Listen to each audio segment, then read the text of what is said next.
mo ending komo owo me pacho ma hen Emma eti say nyame Adom yeda Yesu ase papa pacho ma ha ya ena me pacho eti say Sister Adom ye yeda Yesu ase mommy bo wudi ma me pacho ye frame me Faustina Omono Opuku Ajeman. Okay, that is so within the Reverend Omono Opuku Ajeman. Okay, nyame nhira mo pa na ewie de ye wo ha no mato aye madaroma monante se Ame wusa bi ewie de nyame Adom boni bi anim akoma ye fa odwuma pa amoye odwuma pa amoye ana mo boy amane sabi ese ni mo ya gusia ba kope okay ana wo boy amane se Adom Ventures ma me ne papa bi se ne sie ni so afi bia ye da afi we nso be se ko prisons enti akonya dawo bitan so yasene enti nana bila efre me no so nana enya den kura kristo ti ase nyame ne hene enti beba enti ne na awade bie kwaya me so fo maame yaba se ye nso kakra ye betimi dia beboa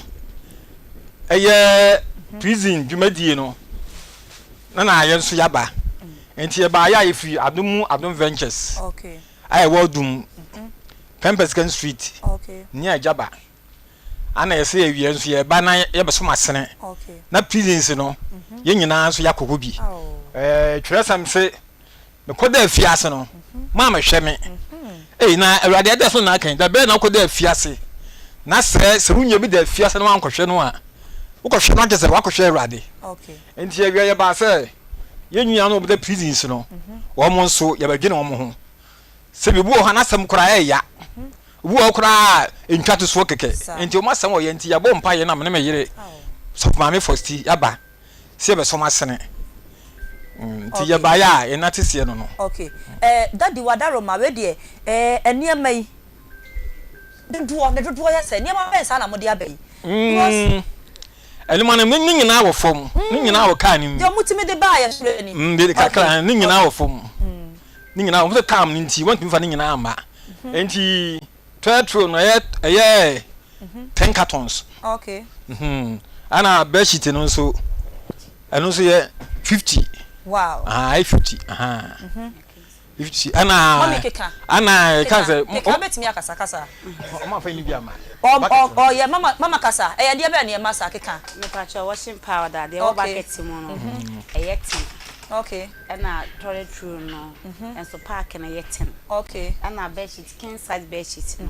e bia hyemu mienu ene pillowcase 4 wow eno so ye 50 nyame nshiramo nyame nshiramo amen ba bia mu yi free e bia yesi twedi ampo nyankopon on hyema na mu na mon franti bi mame na omeje ne ma no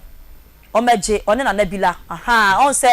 oh okay video ne na da tv ne so no enti madaroma enema na omode abre yen no se yemfa nko prison no eno na da so a ye twa ho mfonyini no enti papa ene mama a omoda Adom Ventures ano nyame won hyira mo wate ena wie yesi asafo awade on hyira mo amen wonya mo kase amen makoma so ade biara awade ma ne mrem se mo akai na duasefo yi awade so nkai mo wate nyame hyira mo enti on behalf of Akoma mu nsamanti bi mpacho bra na ebeje one na nabila me pacho wo bai bra na mo meje na nabila wadaro mpacho begina mu na papa enye presentation on mama omonya maye na yenjema ne nyefe ai ti mama mpacho kwa papa say kakra ehoye okay Adom Ventures mon capture maye me papa mpacho wadaro ma twen so awasi ya pacho capture maye wadaro ma ani die mu yan okay Adom Ventures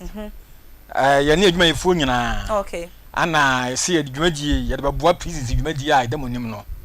na ya hyembo se afi bia mfa ni a ye beba apart from we adwumadie bia me di bia ye tamochi wo fe ni ye beba ye dem ye abusua nyame nhyira mo papa nyame nhyira wo mo mama nse ma papa mame nyame nhyira mo pa eti wode washing powder yi ene bedsheet nana page bedsheet ni ba kuma me hwe wahu papa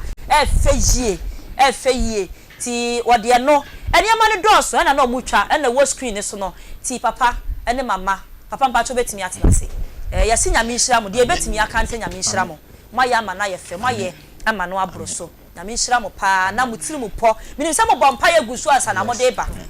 ti sa mpa ye na mo bɔ ye no awurade ntie awurade wontie nyame nhira mo nyame nhira mo pa ye da mo ase amen mama ya short of words ya speechless and some no asa o manu ma bre oh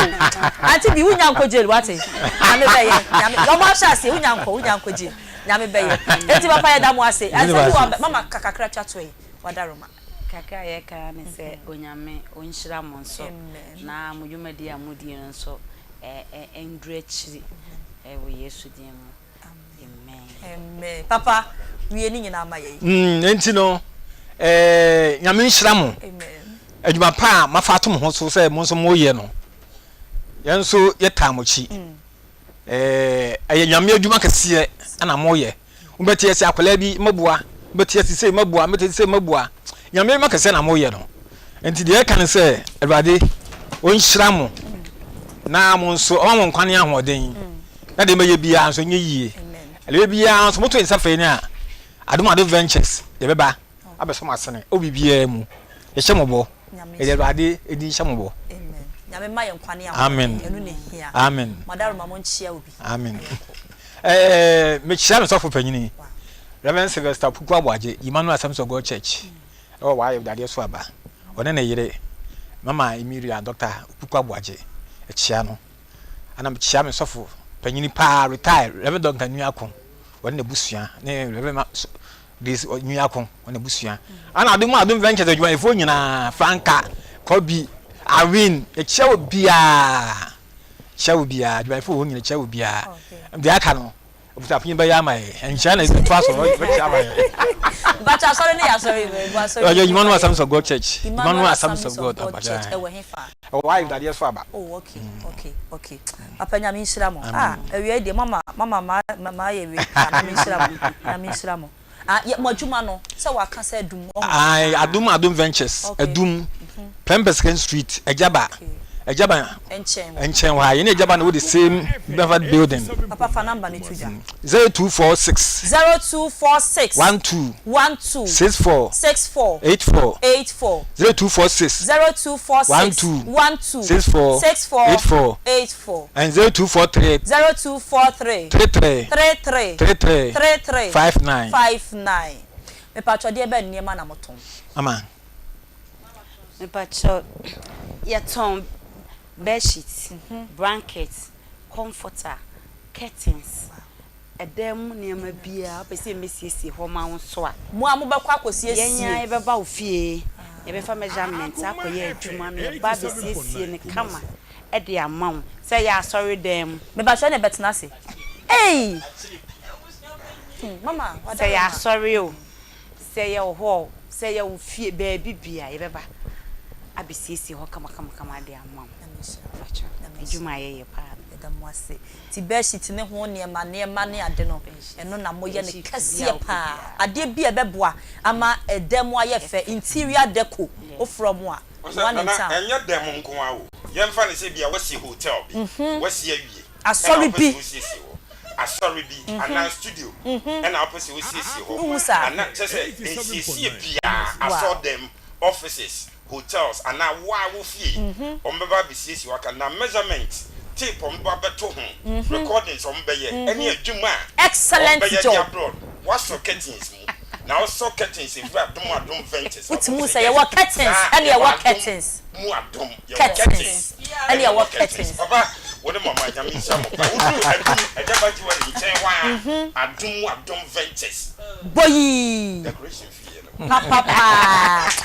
nyame amen mama dwumadie na ye fe aye kama pa mama ana mambi nsu ya chia no mambi aje so Erade nyane kase amen ni name nie me na kase ba akope ai enti momie no nso ya ba ade so nkubi de momie oh ya da was e mambi na wa ha no se mambi na wa ha me ensa e ma na ye me ensa na minim abaya adwa pegi oh minim pegi sa mo pagika nyame ho obeteme nka empalemfo ni so mami ansa obeteme nka papa nyame nshira mo dodo we de adwuma ne ya pon omo ma se ya hye ya funu ma de ya ni na so prison officers ne sorry ya na omo so se da bi ye beba mo ba Akoma FM 87.9 Kumasi say ya Matthew 25:43 was me there fi aso amehwe me we de say Yesu ba na heaven gate ne bie papa ne mama amen o ma ye nyame so adwuma nkasa enti nyame nhyira mo ya pon abusiafo dwumadie no ya Akoma mu nsem live on Akoma 87